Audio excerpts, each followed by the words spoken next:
السلام علیکم ورحمۃ اللہ وبرکاتہ نحمدہ ونصلی علی رسولہ الکریم اما بعد فاعوذ باللہ من الشیطان الرجیم بسم اللہ الرحمن الرحیم رب اشرح لی صدری ویسر لی امری واحلل عقدۃ من لسانی یفقہوا قولی اللہم صل علی محمد وعلی آل محمد کما صلیت علی ابراہیم وعلی آل ابراہیم انک حمید مجید اللہم بارک علی محمد وعلی آل محمد کما بارکت علی ابراہیم وعلی آل ابراہیم انک حمید مجید ورحمۃ اللہ وبرکاتہ نحمده ونصلي على رسوله الكريم اما بعد فاعوذ باللہ من الشیطان الرجیم بسم اللہ الرحمن الرحیم رب اشرح لی صدری ویسر لی امری واحلل عقدۃ من لسانی یفقہوا قولی اللہم اشرح صدورنا للاسلام وزین اخلاقنا بالقرآن ونور قلوبنا بالقرآن اللہم صلی علی محمد وعلی آل محمد کما صلیت علی ابراہیم وعلی آل ابراہیم انک حمید مجید اللہم بارک علی محمد وعلی آل محمد کما بارکت علی ابراہیم وعلی آل ابراہیم انک حمید مجید۔ الحمدللہ دورہ قرآن کا آج 7واں پارہ ہے۔ اللہ رب العزت سے دعا ہے اللہ ہم سب کو صحیح معنوں میں قرآن کریم کے ساتھ جڑنے کی توفیق عطا فرما دے، اور جو سنے جو پڑھے اللہ ہمیں عمل کی توفیق عطا فرما دے۔ تو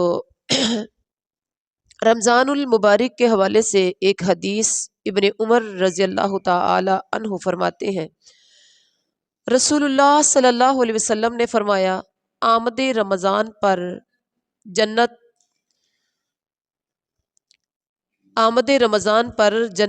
بناؤ سنگار کرتی ہے، اور ایک سال سے دوسرے سال تک، جب سال رمضان گزرتا ہے تو رمضان کے بعد سے لے کر آئندہ رمضان تک جنت کو سنوارا جاتا ہے، جنت کو ڈیکوریٹ کیا جاتا ہے۔ پھر جب رمضان کا پہلا دن ہوتا ہے تو عرش کے نیچے حور عین پر بہشت کے پتوں سے ہوا چلتی ہے۔ پھر وہ حور عین کہتی ہیں، اللہ ان کو ہمارے لیے اپنے بندوں سے جوڑے بنا دے جن سے ہماری آنکھیں ٹھنڈی ہو اور ان کی آنکھیں ہم سے ٹھنڈی ہوں۔ سبحان اللہ۔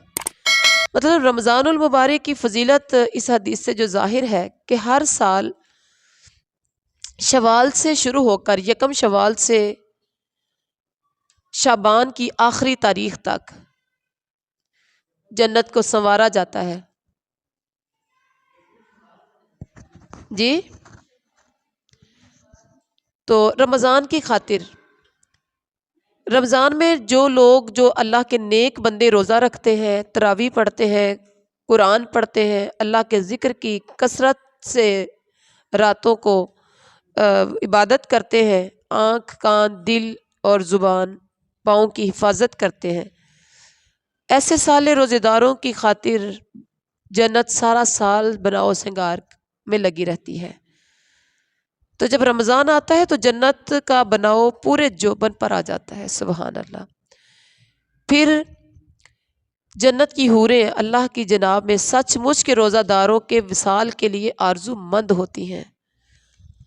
تو اللہ تعالیٰ سے دعا ہے اللہ تعالیٰ ہمیں صحیح معنوں میں روزہ رکھنے کی، عبادت کرنے کی توفیق عطا فرما، اور اللہم تقبل صیامنا و قیامنا، اللہ ہمارے روزے اور ہمارا قیام قبول فرما۔ تو اب ہم آتے ہیں 7ویں پارے کی طرف۔ پہلا رکوع ہے بسم اللہ الرحمن الرحیم، شروع اللہ کے نام سے جو بڑا مہربان نہایت رحم والا ہے۔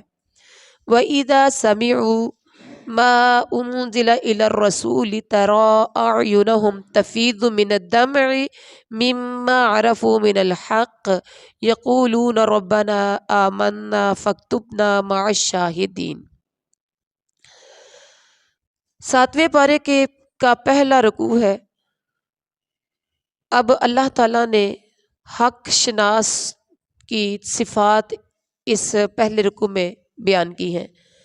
حق شناسوں کی صفات کیا ہے؟ نمبر 1، اللہ کے کلام کو غور سے سنتے ہیں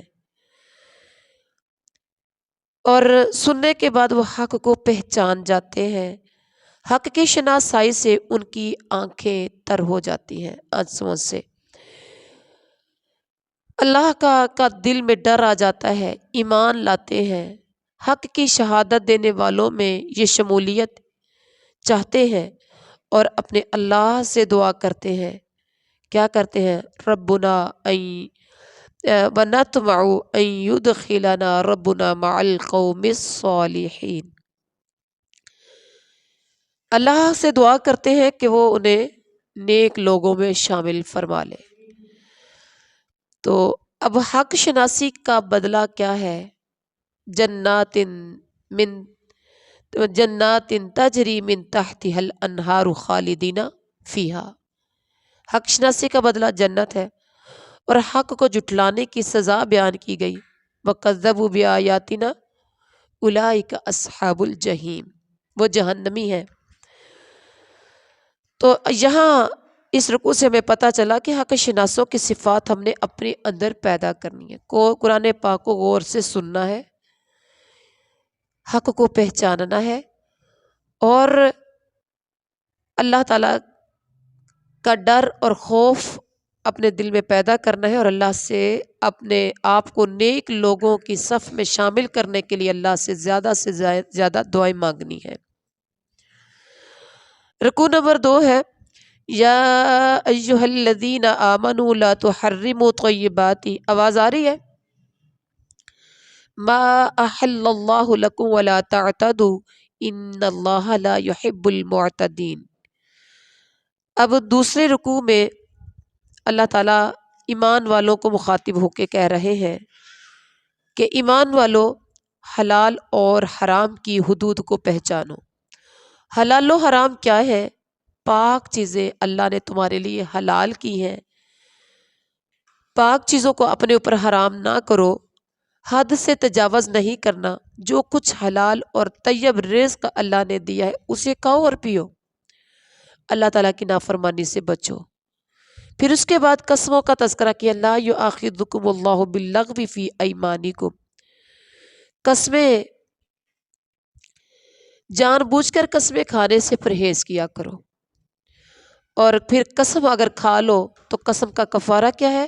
10 مسکینوں کو کھانا کھلانا، ان کو کپڑے پہنانا، یا پھر ایک غلام آزاد کرنا، یا 3 روزے رکھنا ہے۔ اور قسموں کی حفاظت کرو، قسموں کی حفاظت کرو مطلب قسم کھاؤ تو پورا کرو۔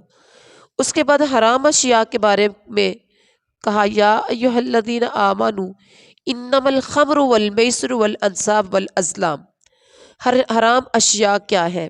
شراب، جوا، آستانے، پانسے، یہ سب گندے شیطانی کام ہے۔ شراب اور جوے کے ذریعے شیطان دشمنی ڈالنا چاہتا ہے۔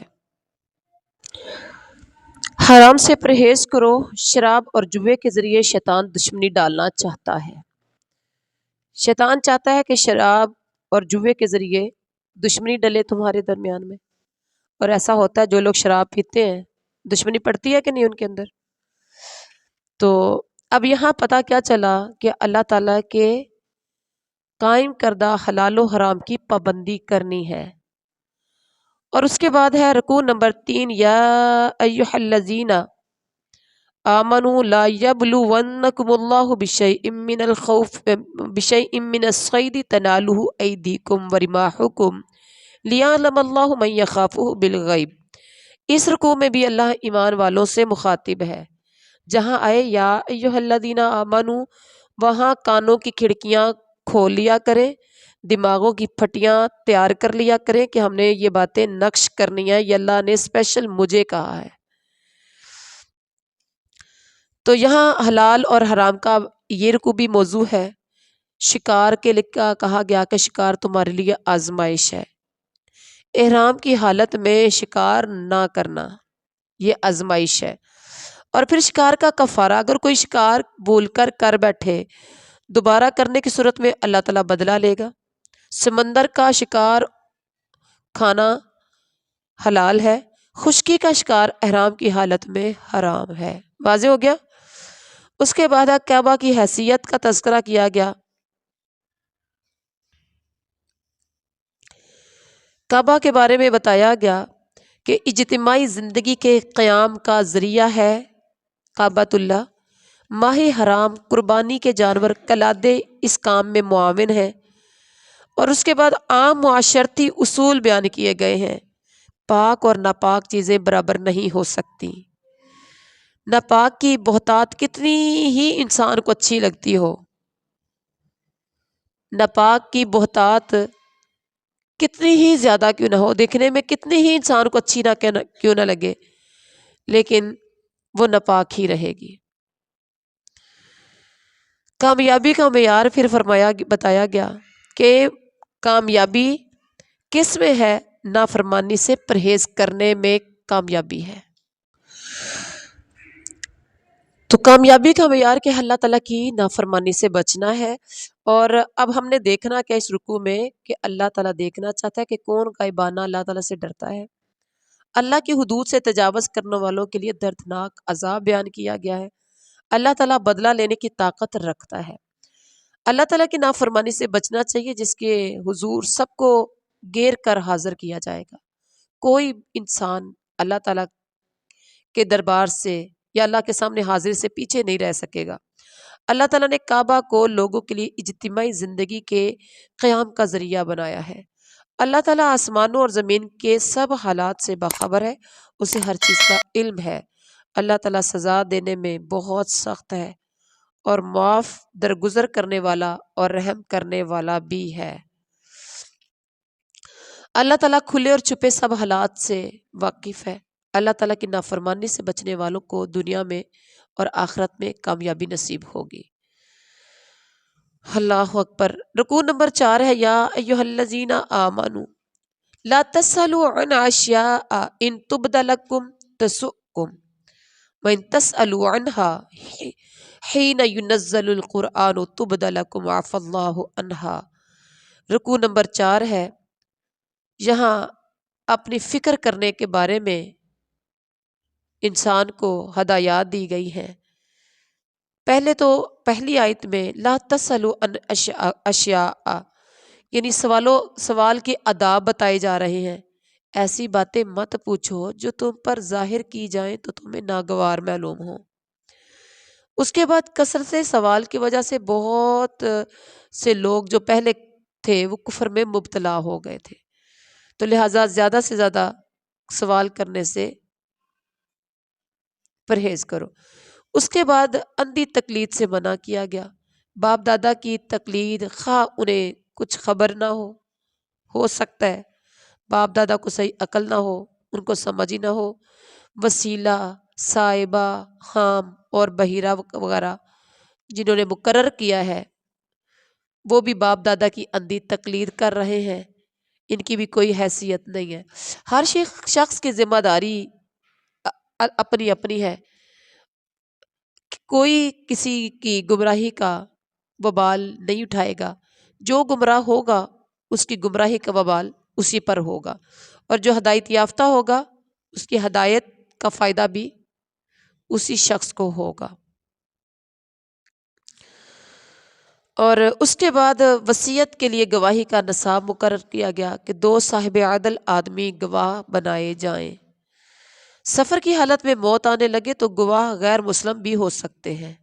مسلم نہیں ملتا تو غیر مسلم کو بھی گواہ بنا سکتے ہیں۔ گواہوں پر شک کی صورت میں دونوں گواہوں کو مسجد میں روکا جائے ان سے قسم لی جائے کہ ذاتی فائدے کی وجہ سے گواہی بیچنے والے نہیں ہیں، گواہی بدلنے کی صورت میں 2 اور گواہ کر لیے جائیں۔ پھر اس کے بعد اللہ تعالیٰ سے ڈرنے کا حکم ہے۔ سنو، اللہ تعالیٰ نافرمانی کرنے والوں کو اپنی رہنمائی سے محروم کر دیتا ہے۔ جو بندہ جب اللہ کی نافرمانی کرتا ہے تو وہ اللہ تعالیٰ کی رہنمائی سے محروم ہو جاتا ہے۔ اور اب ہم نے اس رکوع میں کیا سیکھا کہ اپنی گفتگو، اب سماعت، وقت گزارنے، انجام یا باہمی تعلقات کی اور تزکیہ کی ہم نے فکر کرنی ہے۔ سوال کرنے کے آداب ہم نے سیکھنے ہیں۔ رکوع نمبر 5 میں فرمایا یوم یجمع اللہ الرسول فیقول ماذا اجبتم قالوا لا علم لنا انک انت علام الغیوب۔ سب سے پہلے تو رسولوں کی گواہی کا تذکرہ ہے۔ رسولوں کی گواہی ہمیں کچھ علم نہیں، کس کا؟ غیب کا۔ اس کے بعد اللہ تعالیٰ ہی تمام پوشیدہ حقائق کو جاننے والے ہیں۔ اس کے بعد حضرت عیسیٰ علیہ الصلوۃ والسلام پر انعامات کا تذکرہ ہے۔ اذ قال اللہ یا عیسی ابن مریم اذکر نعمتی علیک وعلی والدتک۔ روح پاک سے ان کی اور ان کی والدہ کی مدد کی۔ روح پاک سے مراد حضرت جبریل، اور گہوارے میں لوگوں سے حضرت عیسیٰ پر جو انعامات ہیں وہ ہے نمبر 1 روح پاک سے، یعنی حضرت جبریل کے ذریعے ان کی اور ان کی والدہ کی مدد کی۔ پھر اس کے بعد گہوارے میں لوگوں سے یہ بات کرتے تھے، جبکہ کسی بچے نے، گہوارے میں بہت کم بچے ہوئے ہیں، 3 یا 4 بچے جنہوں نے گہوارے میں بات کی، ان میں ایک حضرت عیسیٰ تھے۔ آپ علیہ السلام کو کتاب، حکمت، تورات اور انجیل کی تعلیم دی۔ یہ بھی آپ پر اللہ کا احسان ہے، انعام ہے۔ اور حضرت عیسیٰ کو جو معجزات عطا کیے گئے، مٹی سے اللہ کے حکم سے پرندہ بناتے تھے اور وہ زندہ ہو کر اڑ جاتا تھا۔ بادر ذات اندھے اور کوڑی والے پہ ہاتھ پھیرتے تھے تو وہ اچھا ہو جاتا تھا۔ مردے پر ہاتھ پھیرتے تھے تو وہ بإذن اللہ زندہ ہو جاتا تھا۔ اس کے بعد حواریوں کے مطالبات کا تذکرہ کیا۔ آسمان سے کھانے کا ایک دسترخوان نازل ہونا چاہیے، اور دسترخوان سے کھانا کھائیں گے، پکا پکایا کھانا، اور ہمارے دل مطمئن ہو جائیں۔ پھر اللہ تعالیٰ کی دھمکی کا تذکرہ ہے کہ ٹھیک ہے، ان کے سوال کے نتیجے میں یا جو انہوں نے مانگا ہے اس کے نتیجے میں دسترخوان تو آ جائے گا۔ پھر جو ایمان نہیں لائیں گے اس کو ایسی سزا دیں گے جو جہان والوں میں سے کسی کو نہ دی ہوگی۔ اللہ اکبر۔ اب یہاں ہمیں کیا اس رکوع سے ہم نے سیکھا ہے کہ حق کی طرف بڑھنے کے لیے نفسیاتی رکاوٹیں تو آتی ہیں، لیکن ہم نے ان کا شکار نہیں ہونا انشاءاللہ، اور کوشش کرنی ہے کہ ہم نے اپنے آپ کو اللہ پہ توکل کرتے ہوئے، اللہ پہ بھروسہ کرتے ہوئے اللہ سے تعلق لگانا ہے۔ اس کے بعد رکوع نمبر 6 کا تذکرہ ہے۔ وَإِذْ قَالَ اللَّهُ يَا عِيسَى ابْنَ مَرْيَمَ أَأَنْتَ قُلْتَ لِلنَّاسِ اتَّخِذُونِي وَأُمِّيَ إِلَٰهَيْنِ مِن دُونِ اللَّهِ قَالَ سُبْحَانَكَ مَا يَكُونُ لِي أَنْ أَقُولَ مَا لَيْسَ لِي بِحَقٍّ۔ اللہ اکبر۔ حضرت عیسیٰ علیہ الصلوۃ والسلام سے لی جانے والی گواہی کا یہاں تذکرہ ہے۔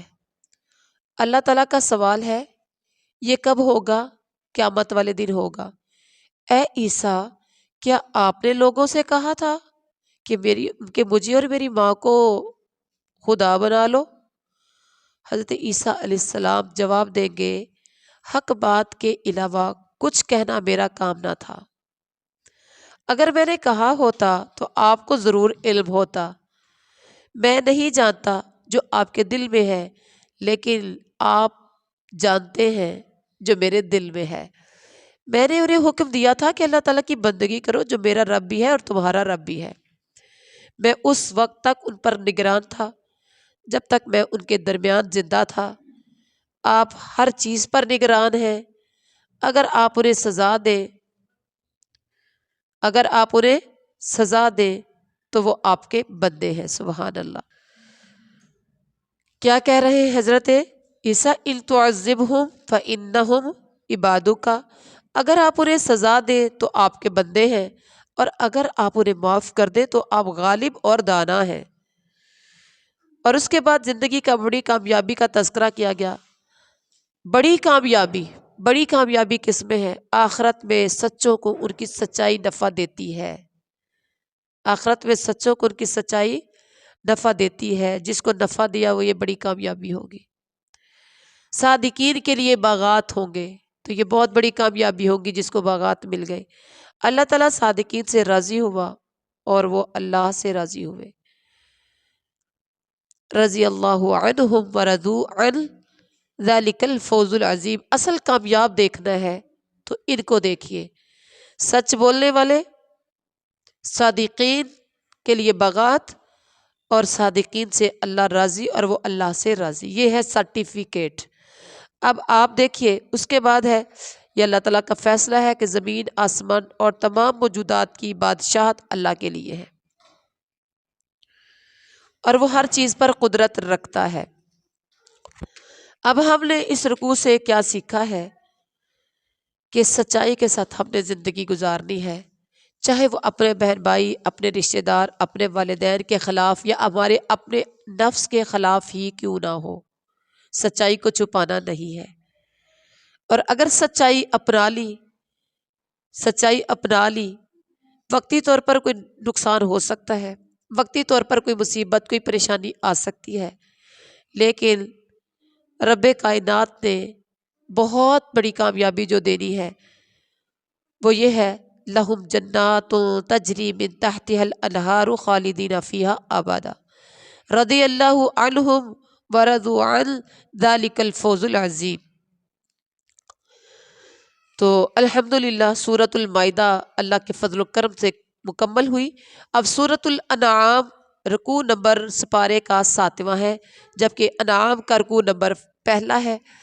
بسم اللہ الرحمن الرحیم، شروع اللہ کے نام سے جو بڑا مہربان نہایت رحم والا ہے۔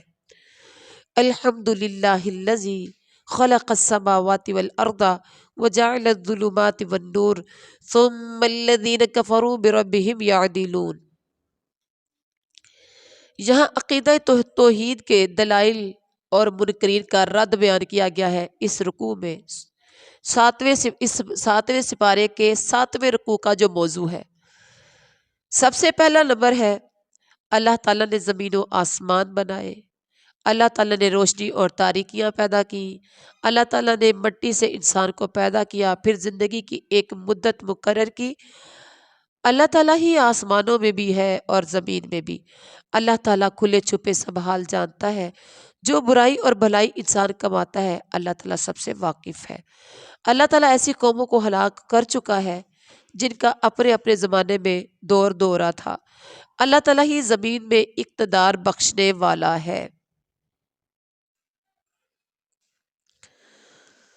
اللہ تعالیٰ ہی آسمان سے خوب بارشیں برسا کر نہریں بہا دینے والا ہے۔ سبحان اللہ۔ اللہ تعالیٰ گناہوں کی پاداش میں تباہ کر کے دوسری قوموں کو اٹھانے والا ہے۔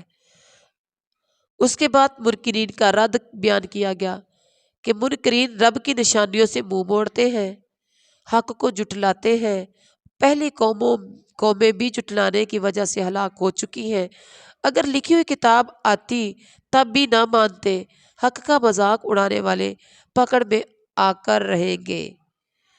اب اس رکوع میں ہمیں کیا سبق ملا کہ ہم نے رب کی نشانیوں پر غور و فکر کرنا ہے۔ جو چیزیں اللہ نے بنائی ہیں یہ ساری ہمارے لیے بہت بڑی نعمتیں ہیں اور یہ بہت بڑی نشانیاں ہیں۔ اس کے بعد رکوع نمبر 8 میں فرمایا قُلْ سِیرُوا فِی الْأَرْضِ ثُمَّ انظُرُوا کَیْفَ کَانَ عَاقِبَةُ الْمُکَذِّبِینَ۔ یہاں توحید کے دلائل بیان کیے گئے ہیں۔ ایکچولی سورت جو مکی سورت ہوتی ہے، پہلے صورتیں ساری مدنی تھی اور یہ والی مکی سورت پہلی سورت ہے، مکی سورت۔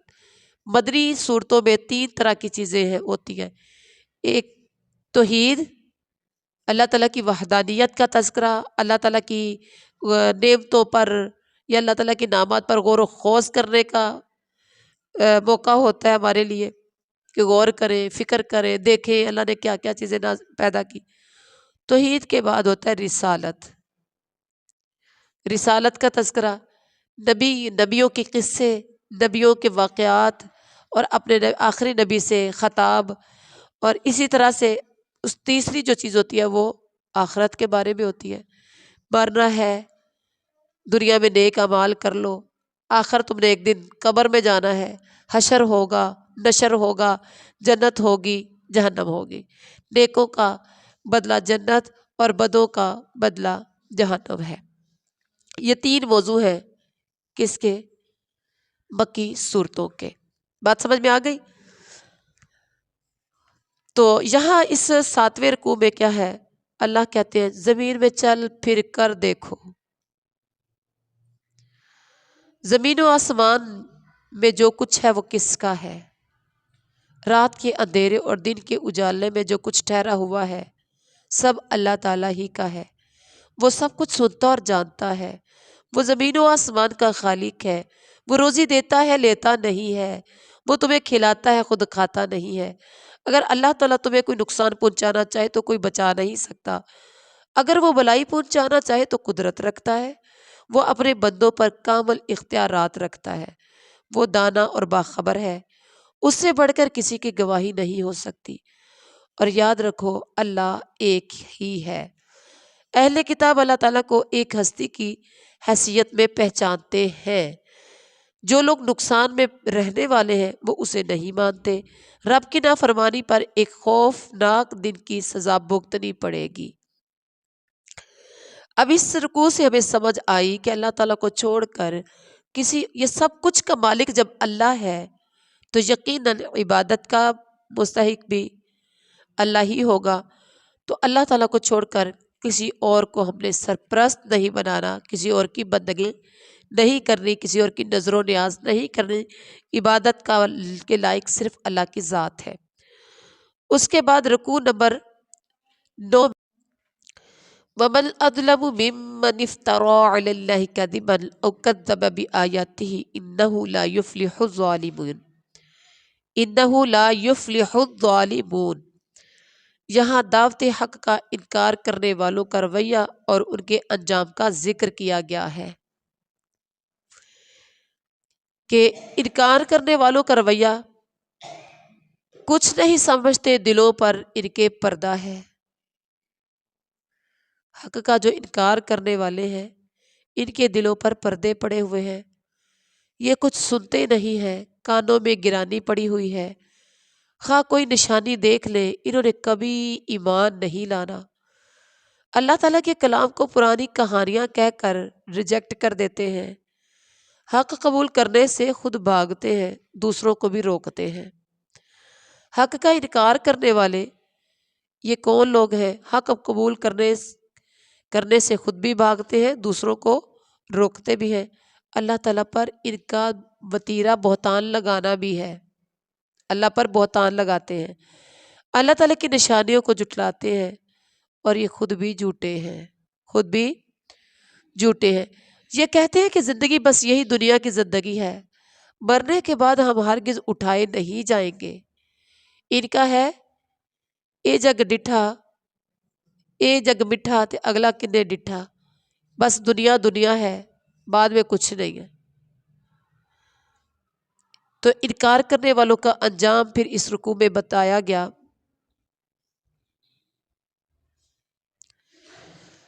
کہ ظالم کبھی جو شخص اللہ کے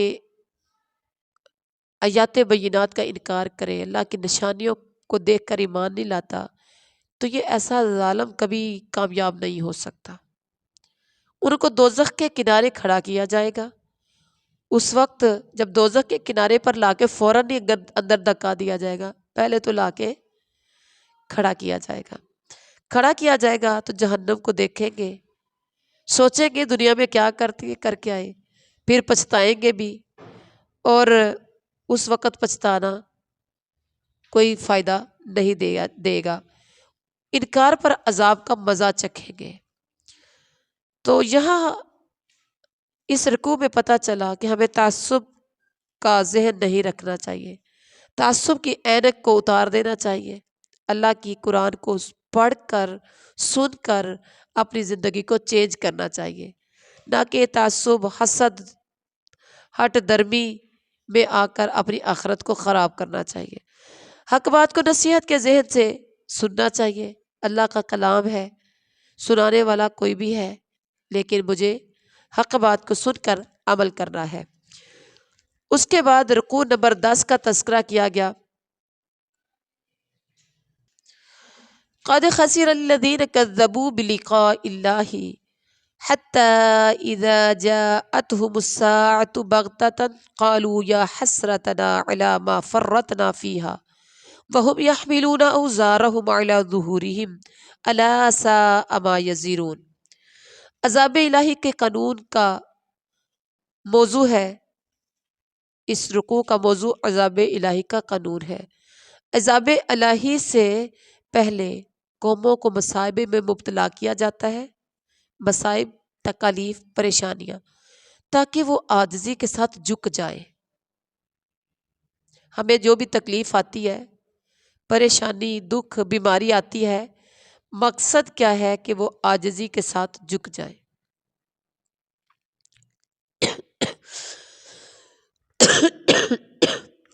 اس کے بعد سنگ دلوں کو شیطان اطمینان دلاتا ہے، جو کر رہے ہو ٹھیک کر رہے ہو، بڑا اچھا ہے۔ نصیحت کو لوگ بھول جاتے ہیں، پھندا لٹکا دیا جاتا ہے، خوشحالی کے دروازے کھول دیے جاتے ہیں، لوگ بخشوں میں مگر ہو جاتے ہیں، اللہ تعالیٰ پکڑ لیتے ہیں، ہر خیر سے مایوس ہو جاتے ہیں، اور انجام کار کیا ہوتا ہے؟ ظالموں کی جڑ کاٹ دی جاتی ہے، یعنی عذاب آتا ہے اور وہ سرے سے ہی ان کی جڑ کٹ جاتی ہے۔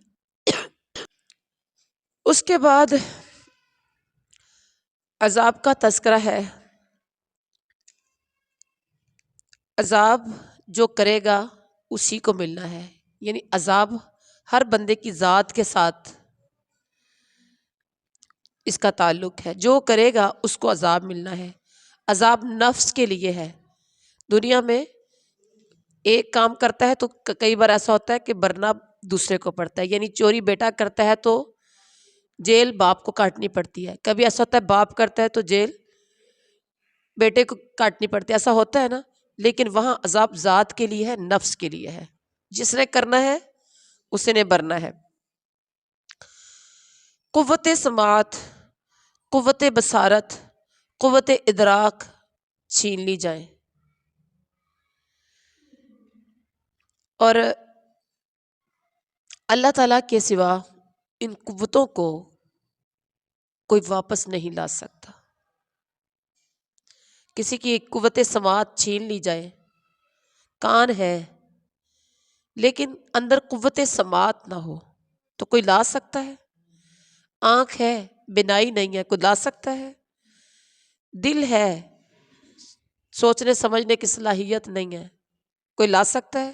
نہیں دے سکتا۔ اس کے بعد اللہ تعالیٰ نے اپنے عذاب الہی کا تذکرہ کیا کہ اچانک آ جائے تو کیا ظالموں کے سوا کوئی اور ہلاک ہوگا؟ نہیں، یقیناً ظالم ہی ہلاک ہوں گے۔ عذاب سے بچاؤ کی تدابیر بتائی گئی کہ رسول نیک کردار لوگوں کو خوشخبری دیتے ہیں، بد کرداروں کو ڈرانے والے ہوتے ہیں، رسولوں کی بات مان کر اپنے طرز عمل کی اصلاح کرنے والوں کے لیے خوف اور رنج کا موقع نہیں ہوگا۔ ہماری آیات کو جھٹلانے اور نافرمانیاں کرنے والے سزا بھگت کر رہیں گے۔ اندھا اور آنکھوں والے ایک برابر نہیں ہے، یعنی اندھے اور آنکھوں والے، دیکھنے والا اور نہ دیکھنے والا، بینا اور نابینا برابر نہیں ہوتے۔ پھر اس کے بعد رسالت کی حقیقت کا تذکرہ۔ نمبر 1، رسول نہ غیب کا علم رکھتا ہے، نہ خزانے رکھتا ہے، نہ فرشتہ ہوتا ہے۔ رسول وحی کی پیروی کرتا ہے اور رسول کی طرف وحی اللہ کی طرف سے کی جاتی ہے۔ اب ہم نے اس رکوع میں جو سیکھا ہے وہ یہ ہے کہ اللہ کی طرف سے آئے ہوئے حق یعنی اس قرآن کو ہم نے نظر انداز نہیں کرنا. اگر کسی نے نظر انداز کیا تو اس کا وبال، اس کا گناہ اسی پر ہوگا. اور دوسری بات، رسول غیب کا علم نہیں رکھتے، نہ خزانوں کے مالک ہیں، نہ وہ فرشتے ہوتے ہیں. تو جو لوگ نبی کو غیب کا یا عالم الغیب سمجھتے ہیں، پتہ چلا کہ اس قرآن پاک کی آیت کے ان کا عقیدہ خلاف ہے. رکوع نمبر 12 میں تذکرہ ہے وَلَقَدْ أَرْسَلْنَا إِلَىٰ أُمَمٍ مِّن قَبْلِكَ فَأَخَذْنَاهُمْ بِالْبَأْسَاءِ وَالضَّرَّاءِ لَعَلَّهُمْ يَتَضَرَّعُونَ. رکوع نمبر 12.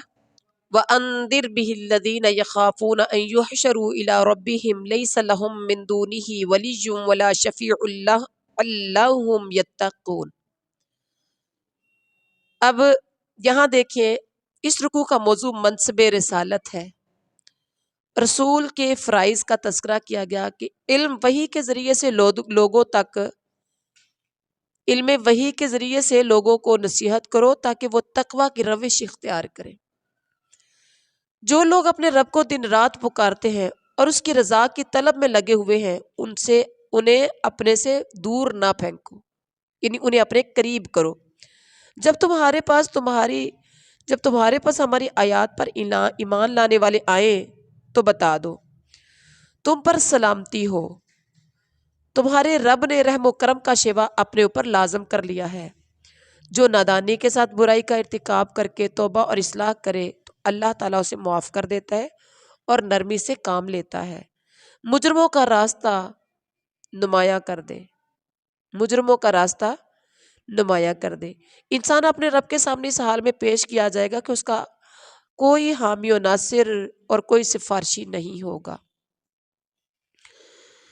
اللہ تعالیٰ پر اپنے ایمان لانے والے دن رات اپنے رب کو پکارتے ہیں اور اس کی خوشنودی کی طلب میں لگے رہتے ہیں. اللہ تعالیٰ انسانوں کے ذریعے آزمائش میں ڈالتے ہیں. اللہ تعالیٰ اپنے شکر گزار بندوں کو جانتے ہیں. اللہ تعالیٰ نے رحم و کرم کا شیوا اپنے اوپر لازم کر لیا. اللہ تعالیٰ نادانی کے ساتھ برائی کر کے توبہ کرنے والوں اور اصلاح کرنے والوں کو معاف کر دیتا ہے اور نرمی سے کام لیتا ہے. اس کے بعد ہے رکوع نمبر 13. قل انی نہیت ان اعبد الذین تدعون من دون اللہ. حقیقت الوہیت کا تذکرہ. کہہ دیجئے کہ تم لوگ اللہ کے سوا جن کو پکارتے ہو ان کی بندگی سے مجھے منع کیا گیا ہے. کہو میں تمہاری خواہشات کی پیروی نہیں کروں گا، اگر ایسا کروں تو گمراہ ہو جاؤں گا، ہدایت نہیں پاؤں گا. کہہ دیجئے میں اپنے رب کی طرف سے دلیل روشن پر قائم ہوں. فیصلے کا سارا اختیار اللہ تعالیٰ کا ہے. اللہ تعالیٰ امر حق بیان کرتا ہے، وہ بہترین فیصلہ کرنے والا ہے. اگر میرے اختیار میں عذاب ہوتا تو میرے تمہارے درمیان میں کب کا فیصلہ ہو چکا ہوتا. اللہ تعالیٰ بہتر جانتا ہے ظالموں کے ساتھ کیا معاملہ کرنا چاہیے. اور اس کے بعد رکوع نمبر 14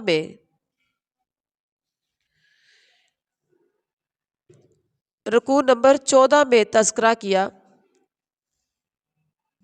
وَهُوَ الْقَاهِرُ فَوْقَ عِبَادِهِ وَيُرْسِلُ عَلَيْكُمْ حَفَظًا حَتَّى إِذَا جَاءَ أَحَدَكُمُ الْمَوْتُ تَوَفَّتْهُ رُسُلُنَا وَهُمْ لَا يُفَرِّطُونَ.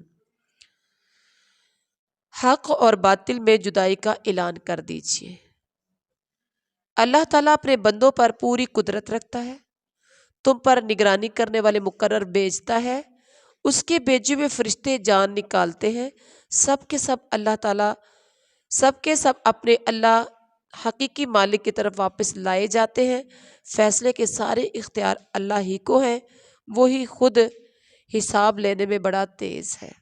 وہ سریع الحساب ہے، وہ اسرع الحاسبین ہے، جلد حساب لینے والا. اور اس کے بعد کہا کہہ دیجئے کون تمہیں صحرا اور سمندر کی تاریکیوں میں خطرات سے بچاتا ہے؟ کون ہے جس سے مصیبت میں گڑ گڑا کر چپکے چپکے دعائیں مانگتے ہو؟ کس سے کہتے ہو کہ اگر اس مصیبت سے بچا لیا تو ہم ضرور شکر گزار ہو جائیں گے؟ اللہ تمہیں ہر تکلیف سے نجات دلاتا ہے، وہ اس پر قادر ہے کہ کوئی عذاب اوپر سے نازل کر دے، تمہارے قدموں کے نیچے سے برپا کر دے، تمہیں گروہوں میں تقسیم کر دیا کہ ایک گروہ دوسرے گروہ کی طاقت کا مزہ چکھا دے، حق اور باطل میں جدائی کا اعلان۔ تمہاری قوم نے انکار کیا ہے، ان سے کہہ دو میں تمہارا حوالہ دار نہیں ہوں، میں تمہارا ذمہ دار نہیں ہوں۔ جب لوگ ہماری آیات پر نکتہ چینیاں کر رہے ہوں تو ان کے پاس سے ہٹ جاؤ، ان کے پاس نہیں بیٹھنا۔ اگر شیطان بلا دے تو غلطی کے احساس پر ظالم لوگوں کے پاس مت بیٹھو۔ جب غلطی کا احساس ہو جائے کہ مجھے یہاں نہیں بیٹھنا چاہیے تھا، یہ تو شیطانی محفل ہے، تو اس وقت ہی معافی مانگتے ہوئے اٹھ جاؤ، نصیحت کرنا جاری رکھو۔ ان لوگوں کو چھوڑ دو جنہوں نے اپنے دین کو کھیل اور تماشا بنا رکھا ہے، جنہیں دنیا کی زندگی نے فریب میں مبتلا کر رکھا ہے۔ قرآن سنا کر لوگوں کو نصیحت کرتے رہو، قرآن سنا کر لوگوں کو نصیحت کرتے رہو۔ جو دنیا میں دین سے بچے گا آخرت میں اللہ تعالیٰ کے عذاب سے نہیں بچ سکے گا، یعنی جو دنیا میں دین سے دور رہے گا وہ اللہ تعالیٰ کے عذاب سے بچ نہیں پائے گا۔ اب ہمیں یہاں پر کیا پتہ چلا کہ ہم نے اپنے آپ کو انکار کرنے والوں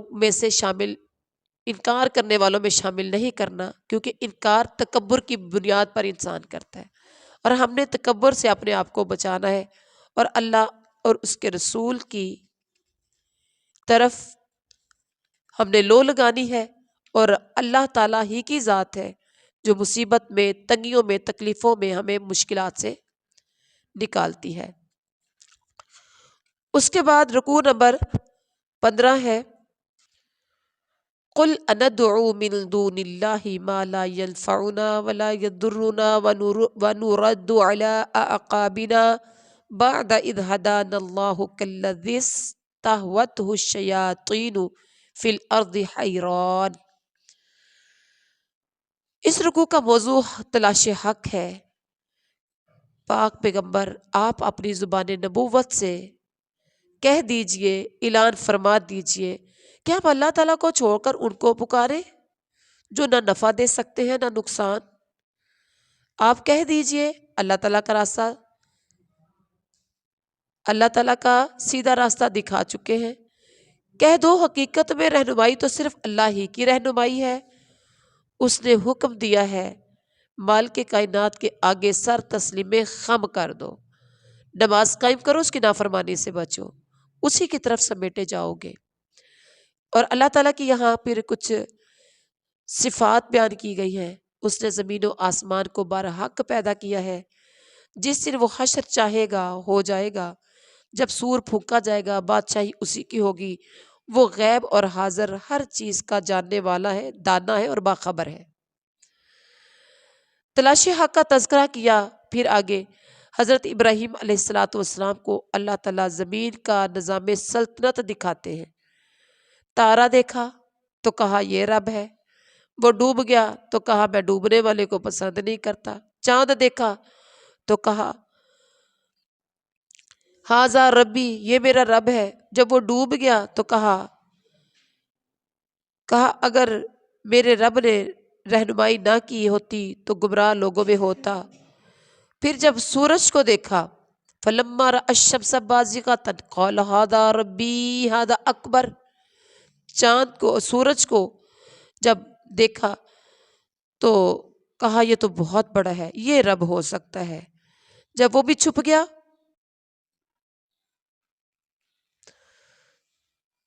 چھپ گیا، تو کہا قال یا قوم انی بریء مما تشرکون، میں تو بری ہوں جنہیں تم خدا کا شریک ٹھہراتے ہو۔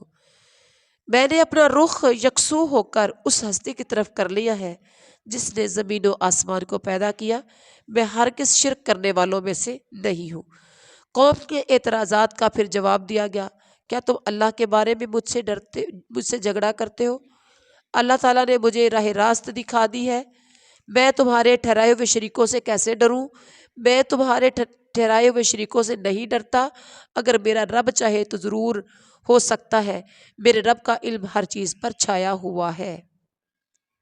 پھر اس کے بعد فرمایا کہ میرے رب کا علم ہر چیز پر چھایا ہوا ہے۔ فریقین میں سے افضل کون ہے؟ امن ان کے لیے ہے جو راہ راست پر ہے، جو ایمان لائے ہیں وہ سب سے زیادہ افضل ہے۔ آپ اللہ کا شکر ادا کریں، اگر آپ ایمان والے ہیں تو آپ دنیا کائنات کے لوگوں سے افضل ہیں۔ اب ہمیں یہاں کیا کرنا ہے؟ کائنات کے مالک کے ہر حکم کے سامنے ہم نے سر تسلیم خم کرنا ہے، اللہ کا جو حکم ہو ہم نے اس کو ماننا ہے۔ اس کے بعد رکوع نمبر 16، وَتِلْكَ حُجَّتُنَا آتَيْنَاهَا إِبْرَاهِيمَ عَلَىٰ قَوْمِهِ نَرْفَعُ دَرَجَاتٍ مَّن نَّشَاءُ إِنَّ رَبَّكَ حَكِيمٌ عَلِيمٌ۔ انبیاء اللہ تعالیٰ کی ہدایت یافتہ تھے۔ یہ موضوع اس رکوع کا، یعنی اس رکوع کا یہ موضوع ہے۔ انبیاء کون ہے؟ اللہ تعالیٰ نے انہیں اپنی خدمت کے لیے چن لیا، سیدھے راستے کی طرف ان کی رہنمائی کی گئی، ہر ایک کو تمام دنیا والوں پر فضیلت دی گئی۔ اللہ تعالیٰ ہدایت کی طرف اپنے بندوں میں سے جس کو چاہتا ہے رہنمائی کرتا ہے۔ شرک کر کے تو سب کیا کرایا غارت ہو جاتا ہے۔ ان کو اللہ تعالیٰ نے کتاب، حکمت اور نبوت دی تھی۔ اللہ تعالیٰ کی طرف سے تمام انبیاء ہدایت یافتہ تھے، ان کے راستے پر سب انسانوں کو چلنا چاہیے۔ ابراہیم علیہ السلام، اسحاق، یعقوب، داؤد، سلیمان، یوسف، موسیٰ اور ہارون علیہ السلام اللہ تعالیٰ کے نبیوں میں سے تھے۔ اب یہاں پر اللہ تعالیٰ جسے چاہتا ہے بلند مرتبے دیتا ہے۔ اللہ تعالیٰ علیم اور دانا ہے۔ اللہ تعالیٰ نیکوکاروں کو ان کی نیکی کا بدلہ دیتے ہیں۔ اللہ تعالیٰ نے تمام انبیاء کو دنیا والوں پر فضیلت بخشی ہے۔ اللہ تعالیٰ ہی اپنی خدمت کے لیے جسے چاہتا ہے چن لیتا ہے۔ اللہ تعالیٰ اپنی ہدایت سے جس کی چاہتا ہے رہنمائی کرتا ہے، جسے چاہتا ہے دور کر دیتا ہے۔ اب ہمیں یہاں پر دیکھنا ہے کہ اللہ تعالیٰ سے مستقل دعائیں کرنی ہے کہ اے اللہ ہمیں اپنی خدمت کے لیے چن لے اور سیدھے راستے کی طرف ہماری رہنمائی فرما دے۔ انبیاء کے راستے پر چلنے کے لیے کوئی 3 کام منتخب کرے جو انہوں نے خاص طور پر مشن بنا کر کیے، اور وعدہ کرے کہ یہ کام اپنی زندگی کا مشن بنا کر کرنے ہیں انشاءاللہ۔ کوئی بھی نیت کر لے کہ میں نے یہ کام نبیوں نے کیے تھے تو میں نے یہ کام نبیوں کا مشن سمجھتے ہوئے کرنا ہے۔ اس کے بعد رکوع نمبر 17، وما قدر اللہ حق قدرہ اذ قالوا ما انزل اللہ علی بشر من شیء۔ اللہ تعالیٰ نے کسی بشر پر کچھ نازل نہیں کیا، یہ منکرین کا کہنا تھا۔ تو منکرین نبوت کا غلط موقف ہے کہ اللہ نے کسی نبی پر کچھ نازل نہیں کیا۔ کتاب موسیٰ جو ہدایت اور نور تھی، اس کا نازل کرنے والا ان سے پوچھو کون تھا؟ یہ کہتے ہیں کہ پیغمبروں پر اللہ نے کچھ نازل نہیں کیا، کسی انسان پر کچھ نازل نہیں کیا۔ تو ان سے پوچھو موسیٰ پر جو ہدایت اور نور آئی تھی کتاب، وہ کس نے نازل کی تھی؟ انہوں نے اللہ کا بہت غلط اندازہ لگایا۔ وما قدر اللہ حق قدری، جیسے اللہ کی قدر کرنے کا حق تھا، ان لوگوں نے اللہ کی ویسے قدر نہیں کی۔ اللہ تعالیٰ کی کتاب برکت والی کتاب ہے، پہلی کتابوں کی یہ تصدیق کرتی ہے قرآن مجید، اس لیے نازل کی گئی ہے کہ تم اس کے ذریعے انسانوں کو متنبع کر دو۔ آخرت پر ایمان لانے والے کتاب پر ایمان لاتے ہیں، نماز کی پابندی ادا کرتے ہیں۔ اس کے بعد جو جعلی مدعیان، یعنی نبوت کے جو جعلی مدعی ہیں، ان کا تذکرہ کیا۔ ہر دور میں نبوت کی لوگوں نے نبوت کے دعوے کیے، کہ کبھی عورتوں نے دعوے کیے تو کبھی مردوں نے کیے۔ نبوت کے جو جعلی دعوے کرنے والے ہیں، اللہ تعالیٰ کیا فرماتے ہیں کہ سکرات موت میں ڈبکیاں کھائیں گے۔ جب مرنے کا وقت آئے گا تو کیا ہوگا؟ ڈبکیاں کھائیں گے۔ فرشتے ان سے کہیں گے لاؤ نکالو اپنی جان، ان کو بتایا جائے گا، ذلت کا عذاب دیا جائے گا اللہ تعالیٰ پر تہمت لگانے کی وجہ سے، اللہ تعالیٰ کی آیات کے مقابلے میں سرکشی دکھانے کی وجہ سے یہ تمہارے ساتھ ہو رہا ہے۔ اللہ تعالیٰ کے سامنے پیش کیے جائیں گے، اللہ تعالیٰ ان سے کہے گا اکیلے آ گئے ہونا، جیسے اکیلے پیدا کیے گئے تھے، دنیا میں جو تھا وہ پیچھے چھوڑ آئے ہونا، تمہارے ساتھ تمہارے سفارشوں کو بھی نہیں دیکھے، تمہارے آپس کے سب رابطے ٹوٹ گئے، جن پر بڑا مان تھا آج سب گم ہو گئے، سب ختم ہو گئے، لاؤ کوئی سفارشی ہے تو، لیکن وہاں پر کوئی بھی ان کا کوئی سفارشی، کوئی کسی کے ساتھ ان کا رابطہ نہیں ہوگا۔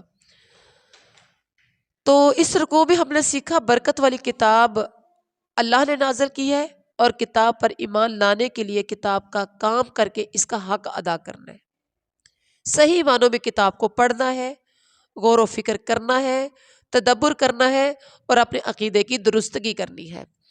اس کے بعد ہے رکوع نمبر 8، توحید پر استدلال ہے۔